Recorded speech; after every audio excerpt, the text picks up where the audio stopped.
Revenge films. My name is William.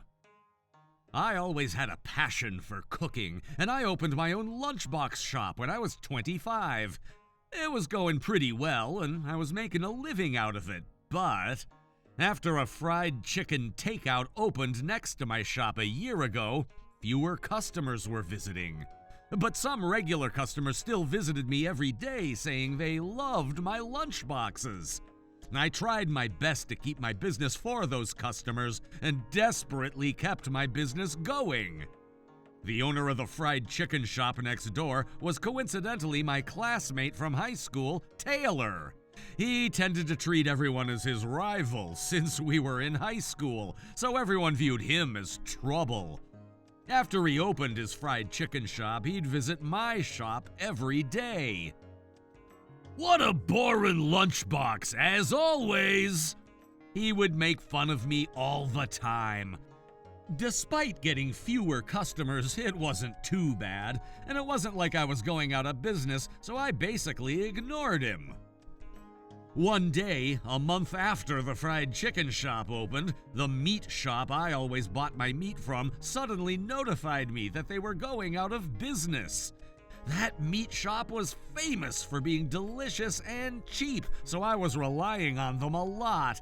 It had a pretty big impact on my shop. After they notified me about their bankruptcy, the CEO quickly visited me and explained to me what happened.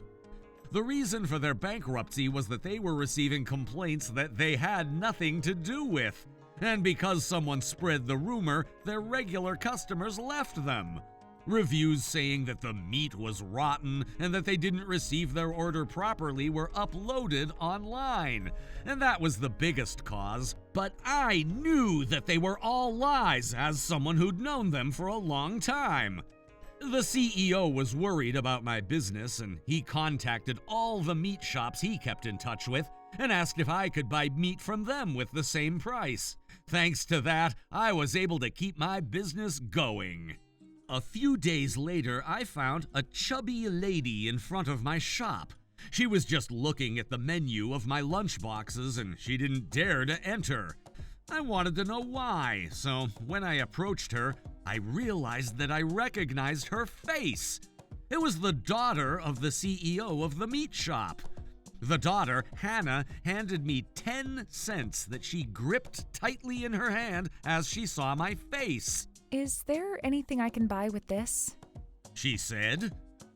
Of course, there was nothing that cost only 10 cents on the menu, but considering how they were in debt after the bankruptcy of their company, I figured that they barely had anything to eat. So I decided to treat her to a meal I usually cooked for the employees. I bet Hannah was so hungry because she instantly finished the meal. Then with tears in her eyes, she said, Thank you so much." She bowed to me countless times as she left my shop. I sent her off. "You can come here anytime." When I said that to her, Taylor came out of the fried chicken shop next door. "Oh, I knew I saw you somewhere before. You must be the daughter of the CEO. You're as chubby as I remember. You're still a glutton even after getting in debt. Shame on you for begging a lunchbox shop for food." Taylor laughed loudly. At that moment, "How dare you say that to a woman?" I yelled at him.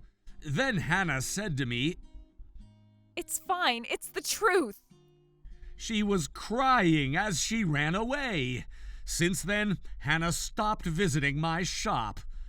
I had no idea whether the CEO started a new business or not, and I heard nothing from them, which made me worried. Half a year later, my regular customer told me about a rumor that sparked my interest. According to my customer, false reviews about my shop were being uploaded online. When I went to check, I found reviews saying the food was rotten and that I didn't prepare their order uploaded on online platforms. I was being very careful with the quality and sanitation, and because it was just a small shop with me working here alone, I had never forgotten someone's order before. As the regular customer told me, the reviews written online are definitely false. And the reviews were similar to what Hannah's father told me about, so I thought the culprit might be the same person. I went back and looked for the reviews Hannah's father was talking about. Then it turned out that it was the same person who was writing false reviews about my shop, as I thought. Ruining someone's business by spreading false rumors was very evil, so I quickly called the police. After they started investigating, they soon found out the culprit. Turns out the culprit had been spreading many false reviews. The moment they told me the name of the culprit, I was very surprised. The culprit was Taylor. After Hannah's father and I found out, we were furious. We submitted a victim's report, and Taylor got arrested for damaging our reputation. When the police asked why he did that, he said that he wanted my business to close down and to take my customers from me, and he admitted his crimes. I thought things would calm down after his arrest, but a few days later I saw something shocking. The fried chicken shop was back in business.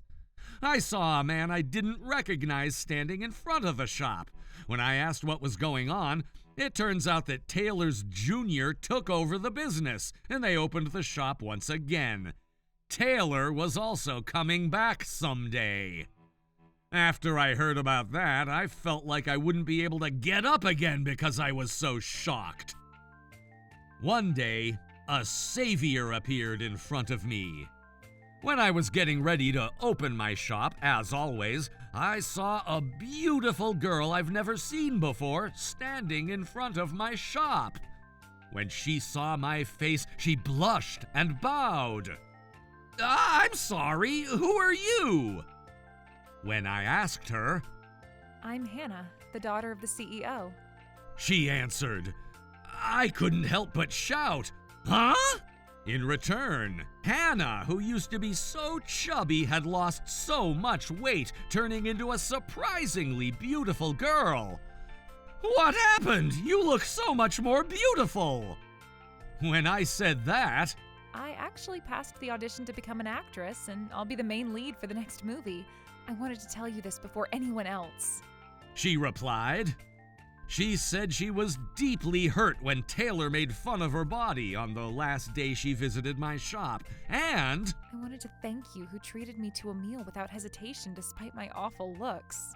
she started going on a diet to become an actress, which had always been her dream since her childhood. With the goal to advertise my shop after becoming an actress, she worked hard no matter how difficult it was to exercise. As a result, she successfully lost weight, and she even passed the audition to become an actress. I see. Congratulations! When I said that, Hannah replied happily, Let me advertise your shop when I get famous. she promised. It didn't take long until she rose up to stardom. Once her movie was out, she attracted a lot of attention, and she quickly became famous. At the same time, Taylor came back to his fried chicken shop. Imagining him coming to bully me and make fun of me again stressed me out already. Then Hannah suddenly visited amidst of that. Let me advertise your shop. She started taking photos of my shop to make posters and flyers for advertisement, and she also posted about my shop on her social media, so I was getting more and more customers. Thanks to the new star actress who advertised my shop was making more profit than ever. As a result, fewer people were visiting Taylor's fried chicken shop, so he came to my shop to complain. Why is the star actress advertising such a small lunchbox shop? Now my shop is getting fewer customers. Taylor said to me, You don't know who that actress is? It's the daughter of the CEO of the meat shop you spread false rumors about. when I told Taylor that. "You have to be kidding! She used to be chubby!" he screamed and went back to his shop. Soon, the fried chicken shop closed down, and shortly after he'd made a comeback, he quickly disappeared. For the case of Hannah's father, now that Hannah was making money as an actress, he was able to start his business again, and I was once again able to buy meat from him. My shop quickly became famous, and I opened my second branch. I'm planning to open more in the future. I was worried about how things would turn out when the fried chicken shop opened next door, but I'm glad things turned out in a positive way. I hope I can continue to work hard together to make more profit at my shop. How was today's video? If you enjoyed it, please subscribe, like, and leave a comment. Stay tuned for more.